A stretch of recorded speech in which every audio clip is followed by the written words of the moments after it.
आज का ये एपिसोड शुरू करने से पहले एक छोटी सी बात। क्या आप भी अपना पॉडकास्ट बनाने की सोच रहे हैं? तो एंकर ट्राई कीजिए। ये पॉडकास्ट बनाने का सबसे आसान तरीका है। नंबर एक, ये फ्री है।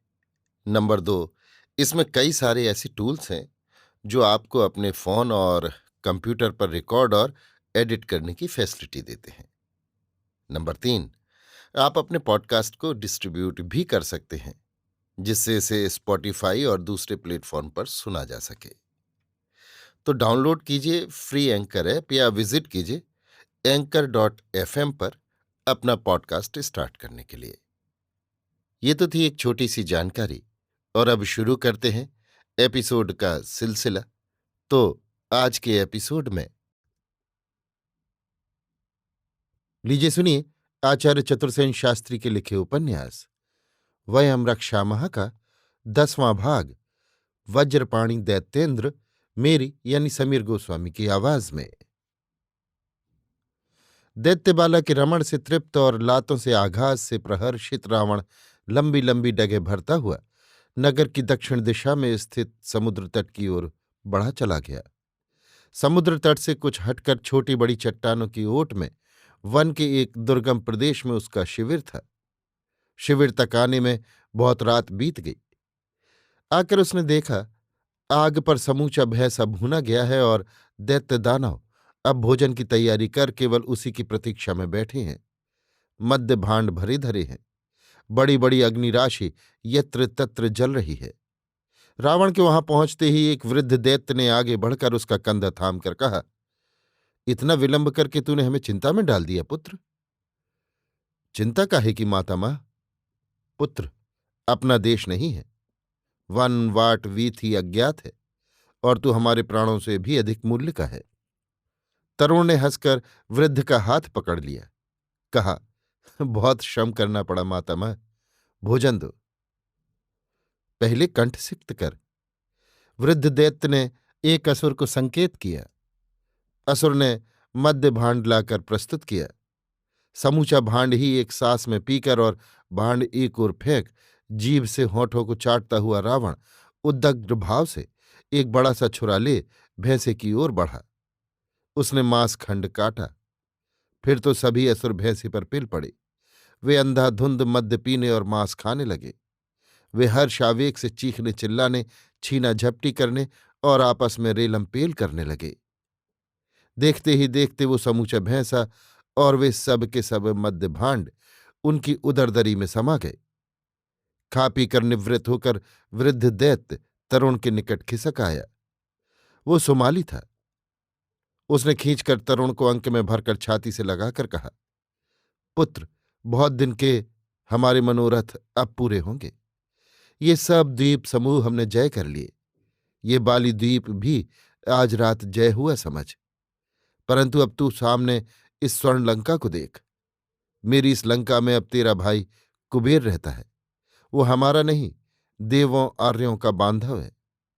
आर्यों और देवों ने उसे धनेश बनाकर अपना लोकपाल नियुक्त कर दिया है।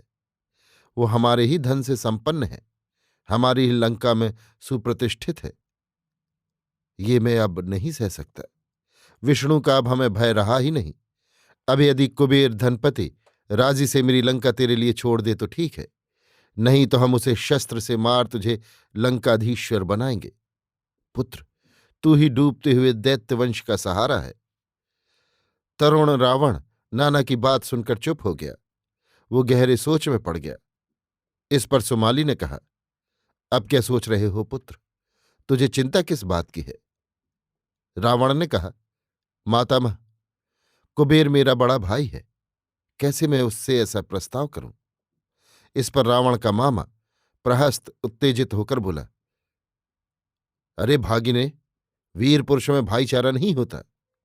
सुमाली ने भी उसे बढ़ावा देते हुए कहा, निस्संदेह दिति और अदिति दोनों सगी बहनें ही तो थी। दोनों ही प्रजापति कश्यप की पत्नी थीं। पर अदिति से देवों और दिति से दैत्यों का कुल चला। अपने पराक्रम से तथा मातृपक्ष से ज्येष्ठ होने से सारी पृथ्वी दैत्यों ही के अधिकार में थी। पर विष्णु ने छलबल से दैत्यों का नाश करके देवों को आगे बढ़ाया। इसलिए हम ये कोई नई मर्यादा नहीं स्थापित कर रहे। इतना कहकर सुमाली ने अपने ज्येष्ठ पुत्र प्रहस्त की ओर मर्मभेदनी दृष्टि से देखा। प्रहस्त ने कहा, यही तो बात है भागिने। फिर तेरे साथ तो हमारा सब दैत्य दानवों का रक्त भी है, बल भी है। फिर लंका तो हमारी ही है, न्यायतः उस पर तो हमारा ही अधिकार है। अतः इस संबंध में तुझे सोचने विचारने की कोई बात ही नहीं है। मामा की ये वचन सुनकर रावण ने कहा, तो मातुल, तुम ही अब हमारे दूत बनकर लंका जाओ और जिस प्रकार ठीक समझो कुबेर धनपति से प्रस्ताव करो। सुमाली ने कहा, ऐसा ही हो पुत्र प्रहस्त। तो ये मत भूलना कि यदि लंका हमारे हस्तगत न हुई तो फिर दैत्यों को कहीं खड़े रहने को स्थान नहीं है। मैंने बड़ी साधना की है और बहुत दूर तक विचार किया है। अब मेरी जीवन भर की तपस्या को फलीभूत करना तेरा ही काम है प्रहस्त। प्रहस्त ने कहा, आज ही, अभी मैं लंका को तरणी द्वारा प्रस्थान करता हूं और आशा करता हूं आगामी ज्वार से पहले ही आ उपस्थित होऊंगा।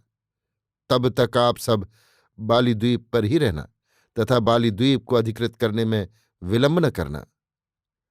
विलंब कैसा पुत्र? हम तो आज रात ही ये अभियान कर रहे हैं। सुमाली ने साभिप्राय पुत्र को देखा और फिर रावण की ओर देखकर कहा, नगर तो तूने देख ही लिया। रावण ने हंसकर कहा, देख लिया, सब राह बाट देख आया हूं, किंतु मातामह, हमें अभी एक और अभियान करना है। कहाँ रे? उधर पर्वत की उपत्यका में अनातट पर एक ग्राम है। असुरों का है? न, दैत्यों का है। कहाँ के हैं वे? काश्यप तट से आए हैं।